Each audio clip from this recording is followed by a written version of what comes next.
नमस्कार मित्रों, तुम लोगों ने कभी ना कभी तो कर्ण निंदकों के मुंह से ये सुना होगा। जो अश्वत्थामा था वो कर्ण से पावरफुल वॉरियर था और अगर दुर्योधन अश्वत्थामा को उस रात नहीं रोकता तो वो कर्ण का वध कर देता। ये बेसिकली उसी रात की बात करते हैं जहाँ पे अश्वत्थामा और कर्ण के बीच में झगड़ा हुआ था। तो आज हम यही सिद्ध करेंगे कि अगर दुर्योधन अश्वत्थामा को उस रात नहीं रोकता तो अश्वत्थामा कर्ण का नहीं, कर्ण अश्वत्थामा का हित कर सकता था।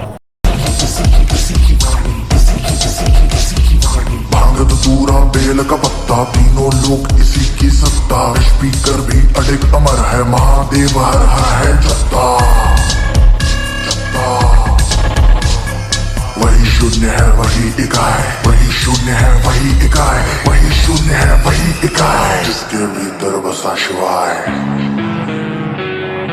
तो ये घटना दरअसल 14वें दिन के रात्रि युद्ध की है। पांचाल और पांडव सेना का सेनापति धृष्टद्युम्न द्रोणाचार्य के रथ की तरफ बढ़ता है। तब द्रोणाचार्य को पांडव और पांचाल भी घेर लेते हैं। द्रोणाचार्य को पांचालों से घिरा हुआ देखकर धृतराष्ट्र के पुत्र भी उनकी तरफ बढ़ते हैं। उस युद्ध में धृष्टद्युम्न द्रोण को 5 बाणों से घायल करके सिंहनाद करता है। द्रोण भी अपने जवाबी हमले में उसे 25 बाणों से घायल कर देते हैं और अपने अगले बाण से वो उसका धनुष काट देते हैं। धृष्टद्युम्न अपने नीचे के होठ को चबाते हुए दूसरा धनुष हाथ में लेता है द्रोण के विनाश के लिए। फिर उसने एक शक्तिशाली बाण छोड़ा जो द्रोण के प्राण हर सकता था।